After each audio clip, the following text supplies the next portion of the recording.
कहूंगी देखिए कि जिस तरीके से हमें ये मालूम था कि मोदी जी के पास मात्र ध्रुवीकरण और तुष्टीकरण की राजनीति करने का एक प्लेटफॉर्म जाता है, लेकिन हमारा ये नहीं था कि हम उन्हें कोई कंटेंट प्रोवाइड कर दे, लेकिन बिल्कुल हम जिसको करना चाहते हैं और जो वो हमने अपने मैनिफेस्टो में हमने 5 गारंटीज भी रखी, और हमने जनता के नीचे मुद्दों से लेकर जो धार्मिक द्वंद्व जिस तरीके का भाजपा करने का प्रयास करती है, हमने उसको भी आड़े हाथों लेते हुए हमने कहा कि अगर हुड़दंग करेंगे तो हम बैन करेंगे। जो हुड़दंगी, चाहे वो कोई भी संगठन हो, आप ये नहीं कि आप भगवान राम के नाम से, बजरंग बली के नाम से संगठन बना लेंगे, आपकी हम आरती उतार पूजा करने लगेंगे और आप जाकर वहां दंगे फसाद कराएंगे, किसी को गाली देंगे, किसी का कार्यालय तोड़ देंगे, किसी की गाड़ी में आग लगा देंगे, तो किसी को गौरक्षा के नाम पर और गौ तस्करी करते हुए किसी की हत्या कर देंगे, तो ऐसे में बख्शा नहीं जाएगा। ये ध्येय हमारा था और उसी ध्येय को लेकर हम चले। मुझे लगता है कि उसको मोदी जी ने कहीं ना कहीं गलत तरीके से घुमाने में, आप कह सकते हैं कि सही साबित भी हो, और रिजल्ट देख के कह सकते हैं कि कोई फर्क भी नहीं पड़ा। लेकिन मुझे नहीं लगता, हो सकता है कि आपका आकलन है, आप बहुत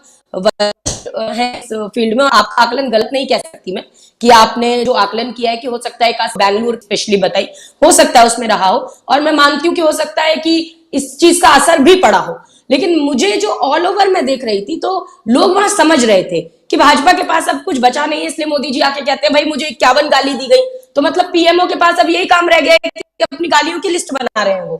क्या पीएमओ के पास ये काम नहीं है कि देश भर में क्या चल रहा है? जिस बेटी को कह रहे थे विनेश फोगाट को, तुम मेरे परिवार की हो, आना कभी चाय पीना घर पे, आज उसको चाय पिलाना तो दूर, वो चिल्ला चिल्ला कर बैठी है, भाजपा गलियारों में न्याय की गुहार लगा रही है, न्याय की आवाज लगा रही है, और मोदी जी मौन हो गए। ऐसे मोदी जी मौन हुए थे कुलदीप सेंगर के समय पे, बाद में जब वो बलात्कारी दोषी साबित हुआ तब भी मोदी जी ने ये नहीं सोचा कि माफी मांग लेनी चाहिए कि भाई बलात्कारी को हमने किया। उल्टा उसका जो कुलदीप सेंगर का जो खास दोस्त रहा, जो कि पीड़िता के पिता की हत्या में मुख्य आरोपी था, उसको जिला पंचायत अध्यक्ष के लिए खड़ा करने की घोषणा कर दी। वो बच्ची फिर राष्ट्रपति से गुहार लगाती रही, उसके बाद कुछ हुआ। तो देखिए, इस चीज को हम जनता के समक्ष रखना चाहते थे, और मुझे लगता है कि हम उसमें पूरी तरह कामयाब हुए। कर्नाटक की जनता ने पूरी तरह अहंकार चूर कर दिया है भारतीय जनता पार्टी का, चाहे वो ये लोग चाहे अली बजरंगबली करें, चाहे किताब हिजाब करें, शमशान कब्रिस्तान करें, चाहे जिस तरीके से बलात्कारियों को संस्कारी बता दिया गया था, और पहले गुजरात में जो हुआ उससे मुझसे पत्रकारों ने कहा लगता है इस बात का कोई असर नहीं हुआ, तो असर होता है। जनता को कई बार समझने में समय लग सकता है। तो आज जनता ने पूरी तरीके से समर्थन कांग्रेस को दिखाया है, और 2024 के लिए एक संदेश दे दिया है कि भारतीय जनता पार्टी अब फूक फूक कर कदम रखे। सबसे पहले तो ब्रजभूषण शरण सिंह जैसे, जिन पर बलात्कार यौन शोषण के आरोप है, पॉक्सो एक्ट लगते ही गिरफ्तारी होनी चाहिए थी, तो कराएं। इस तरीके से खुला ना घूमने दें, इससे बहुत गलत संदेश जाता है। और जिस तरीके से मोदी जी के भाषण रहे, हमेशा बस अपने ऊपर केंद्रित, बस अपनी ही बातें, ना कर्नाटक की जनता की बात, ना युवा की बात, और आप दिल्ली की बात तो छोड़ दीजिए जंतर मंतर की, लेकिन वो जंतर मंतर की चीख मुझे लगता है कर्नाटक की बहनों और बेटियों के कानों में सुनाई दी, उन लड़कियों की उनकी आवाज, और संबल बना, और उस तरीके से संबल देने का प्रयास उन बेटियों को कर्नाटक की बेटियों ने किया, और जिताकर मुझे लगता है बहुत बड़ा एक समर्थन मैं कहूंगी दिया है। क्योंकि मुझे लगता है, मैं हमेशा ये बात कहती हूँ कि रूप बदलने में माहिर मामा मारीच के साथ यदि योगी रूप में रावण ना आता तो माता सीता का अपहरण ना हो पाता। तो माता सीता हजारों राक्षसों के बीच भी सुरक्षित रही,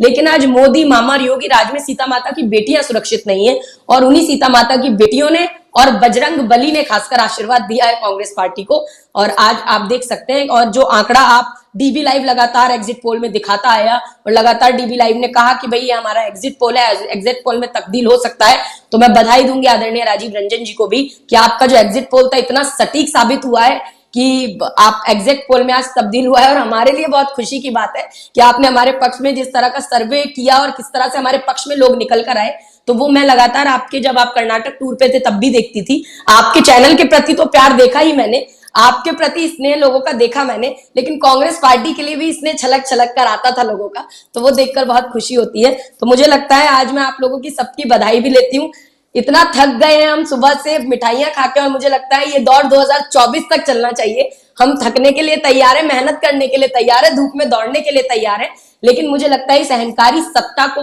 सुपड़ा साफ करने के लिए हमें जो करना पड़ेगा राजनीतिक रूप से, हम वो मेहनत करने के लिए पूरी तरह से तैयार है। सर्वे आपके पक्ष में नहीं था, जनता आपके पक्ष में थी।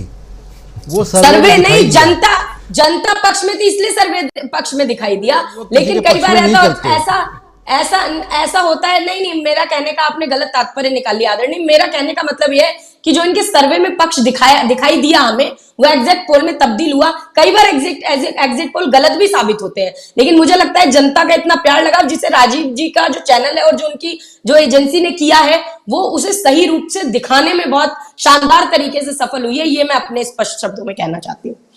कि भारत जोड़ो यात्रा कर्नाटक में 21 दिन रही जी, और उसमें 51 विधानसभा सीटों से होकर गुजरी, जिसमें जो अभी हमारे पास आंकड़ा है कि 37 सीटों पे आप लीड कर रही हैं कांग्रेस पार्टी जी जी, और बिल्कुल बीजेपी कोई 9 सीटों पे लीड कर रही है वहां पे। तो एक मैसेज अब मिल रहा है कि भारत जोड़ो यात्रा जो 3500 किलोमीटर चली लगभग, जी, तो ये पहला सोशल ऑडिट भारत जोड़ो यात्रा का आया है, रिपोर्ट कार्ड जो आपके पक्ष में गया है, राहुल गांधी के पक्ष में गया है। क्या ये जो जीत आपकी इतनी शानदार जीत होने जा रही है, क्या इसका रिफ्लेक्शन विपक्षी एकता में पड़ेगा? क्या कांग्रेस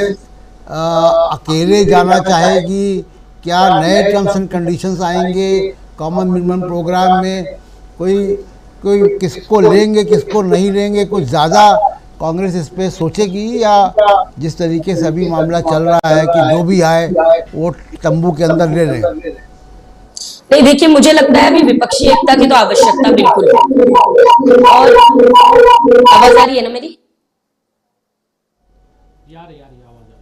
जी, देखिए, मुझे लगता है विपक्षी एकता की आवश्यकता बिल्कुल है। ये अब देखने का विषय है कि कौन, जितने दल हैं वो किस तरीके से एकत्रित होते हैं और हम किस तरीके से आगे बढ़ेंगे। लेकिन मुझे लगता है अभी विपक्षी एकता दिखानी पड़ेगी, क्योंकि 2024 सामने में है। उससे पहले भी 2-3 चुनाव आप जानते हैं, मध्य प्रदेश का है, छत्तीसगढ़ है, राजस्थान है। तो इन सब चुनावों के मद्देनजर भी मुझे लगता है कि विपक्ष की एकता भी जरूरी है, क्योंकि मैं ये मानती हूं कि जिस तरीके से भाजपा टारगेट कर रही है, छोटे दलों को टारगेट किया, जिस तरह शिवसेना को तोड़ा, जिस तरह आप देख सकते हैं एनसीपी के ऊपर जिस तरीके से अभी जिस तरह का वो आ रहा है, और सुप्रीम कोर्ट ने जो कहा कि महाराष्ट्र के अंदर जो हुआ वो राज्यपाल ने गलत रास्ता इख्तियार किया, ये खुद माननीय सुप्रीम कोर्ट ने कहा है। तो इसके बाद तो नैतिकता के आधार पर पहली फुर्सत में इन्हें इस्तीफा दे देना चाहिए था महाराष्ट्र में जो सरकार बैठी है। लेकिन मुझे लगता है कि अभी भी ये अनैतिक रूप से ही काम करेंगे, और इनसे कहीं ना कहीं ये भी चीज मैं हमेशा ये कहती हूँ कि जितने ये जीते तो ठीक है, जीते तो सरकार बना ही लेता है जो जीतता है, जिसे मैंडेट मिलता है जनता का, लेकिन जब नहीं जीतते तो भी खरीद फरोख्त में पहले दिन से लग जाते हैं। तो मुझे लगता है आज जो मैंडेट निकल कर आया है इसमें उसकी भी कोई गुंजाइश नहीं है। फिर भी हम कहीं ना कहीं बड़ा सेफ साइड लेकर चल रहे हैं और आगे भी रहेंगे कि क्यों जिस तरह से विधायकों को खींचना, टूट फूट करना। हम भारत जोड़ो यात्रा हमने चलाई और ये लगातार भारत कैसे टूटे भारत तोड़ो यात्रा में हमेशा शुमार रहते हैं। तो मुझे लगता है कि वो भी एक महत्वपूर्ण बिंदु है कि हम 2024 तक ये जो वेव स्टार्ट हुई है, कहते हैं कि अहंकार में 3 गए, धन वैभव और वंश, और ना मानो तो देख लो रावण, दुर्योधन और कंस। तो मोदी सरकार की सत्ता जो अहंकार के मद में हमेशा चूर रही, आज मुझे लगता है वो अहंकार धीरे धीरे उतरना शुरू हो गया, एक पतन का समय है। तो अब ये समय इसी रफ्तार से आगे बढ़े, इसके लिए विपक्षी दलों की एकता तो मुझे लगता है बहुत आवश्यक है। लेकिन वो किस तरीके से होगी हमारी पार्टी डिसाइड करेगी, और दूसरी पार्टियों पर भी निर्भर करता है कि वो किस तरीके से इस दिशा में काम करना चाहती है।